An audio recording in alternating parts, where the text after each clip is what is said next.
अच्छा, अभी हम पार्ट 4 स्टार्ट कर रहे हैं इस एग्जाम्पल का, जो कि लास्ट पार्ट है। ठीक है, सॉलिड स्लैब हमारे पास फिनिश हो जाएगा इस एग्जाम्पल में।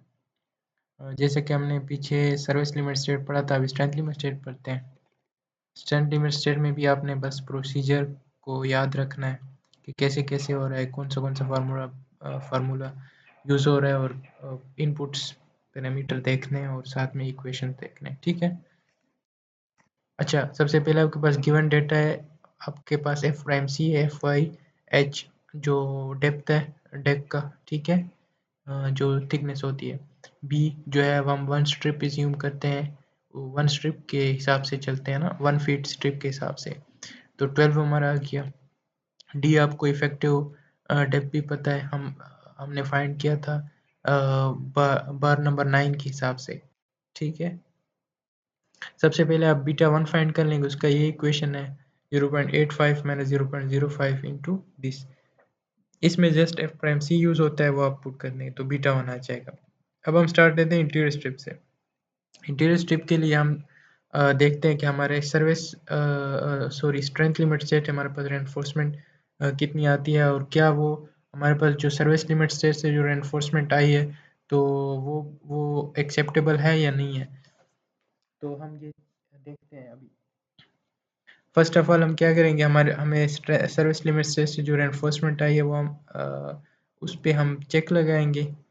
तो उसके बेसिस पे हम क्या कर लेंगे कि न्यूट्रल एक्सिस फाइंड कर लेंगे। ठीक है, ए आपको पता है, एफ वाई भी आपको पता है, और F prime C, beta 1 B, ये सब चीज़ें आपको पता है। ये किस्म का ऐसा है जो स्ट्रेंथ लिमिट स्टेट से हमारे पास रेनफोर्समेंट आई है, उस पर हम चेक लगा रहे हैं स्ट्रेंथ लिमिट स्टेट का। अगर उसमें वो पास हो गया तो ओके, नहीं तो फिर स्ट्रेंथ लिमिट स्टेट की के बेसिस पे फिर हम रेनफोर्समेंट निकालेंगे। ठीक है, तो हमारे केस में सर्विस लिमिट स्टेट की जो रेनफोर्समेंट है ये पास हो जाती है। सी हमारे पास आ गया, उसके बाद ए आप फाइंड कर लेंगे। अच्छा, अब हमें जो है ना ए बेसिकली इस नॉमिनल मोमेंट कैपेसिटी को फाइंड करने के लिए चाहिए होता है। तो इसमें आपने इंसर्ट कर दिया और यहाँ से नॉमिनल कैपेसिटी फाइंड कर ली, और 5 से मल्टीप्लाई कर लिया 0.9 फैक्टर, तो आपके पास ये 172 आपके पास कैपेसिटी आ गई। अब जो डिमांड मोमेंट आ रहा है या रिक्वायर्ड फैक्टर मोमेंट है, वो आपको आपको ये कम्बिनेशन पहले से पता है, या आप याद कर लेंगे। स्ट्रेंथ लिमिट स्टेट की कम्बिनेशन है, लोड कम्बिनेशन 1.25 डेड के लिए, सरफेस वेयरिंग के लिए 1.5, और लाइव लोड के लिए 1.7। यहाँ से आपके पास फैक्टर मोमेंट आ जाएगा, जो कि हमने देख लिया कि हमारे पास कैपेसिटी से कम है। तो हमारी रेनफोर्समेंट थी जो सर्विस से आई थी, वो स्ट्रेंथ में भी पास हो रही है, स्ट्रेंथ के चेक से भी पास हो रही है। ठीक है, अब हम मिनिमम रेनफोर्समेंट का चेक लगाते हैं कि जो मिनिमम रेनफोर्समेंट है उसके हिसाब से हमारी रेनफोर्समेंट क्राइटेरिया फुल हो रहा है या नहीं। तो minimum reinforcement as per H तो 1.2 MCR और 1.335 MN, इन दोनों के हिसाब से देखनी है।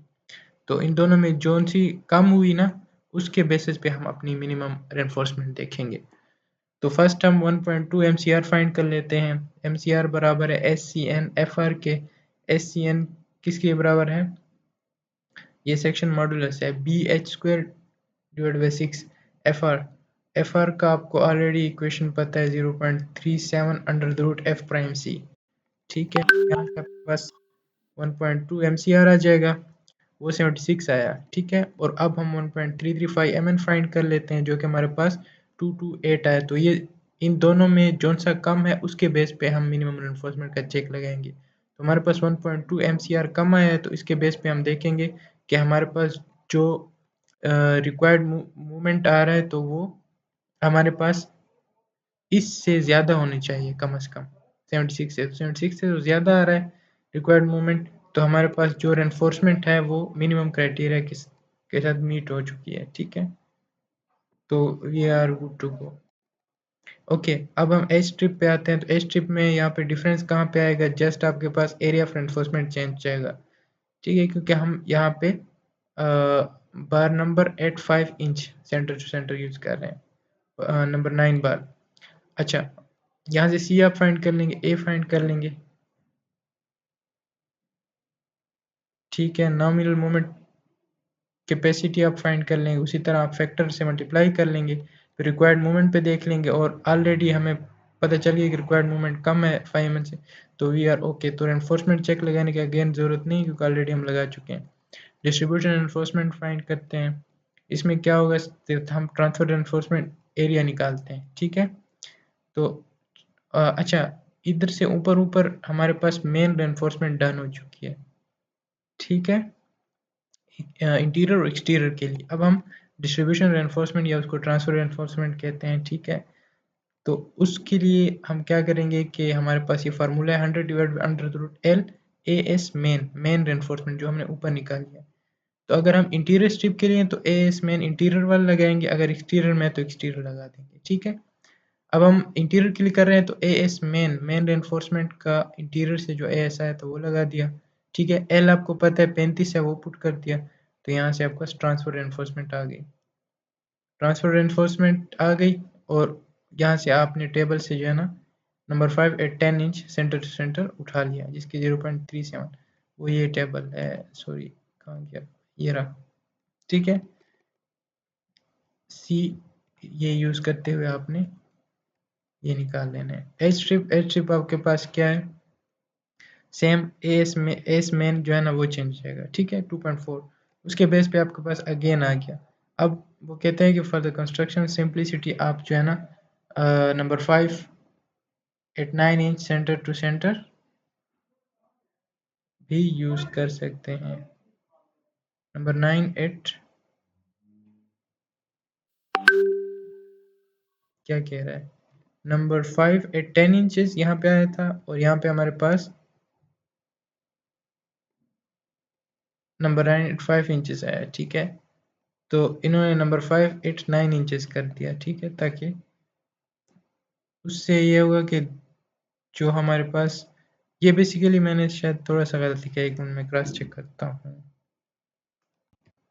अच्छा, आप अगर नंबर 5 बार एट 9 इंच स्पेसिंग देखें तो हमारे पास 0.4 आ रहा है एरिया, ठीक है। तो वो इंटीरियर और एक्सटीरियर दोनों के लिए एनएफ हो रहा है, दोनों के जो हमारे पास एरिया आया था एनफोर्समेंट का उनसे ज़्यादा हो रहा है, तो हम दोनों के लिए ये यूज़ कर सकते हैं नंबर 5 बार एट 9 इंचेस, ठीक है, फॉर ट्रांसफर एनफोर्समेंट।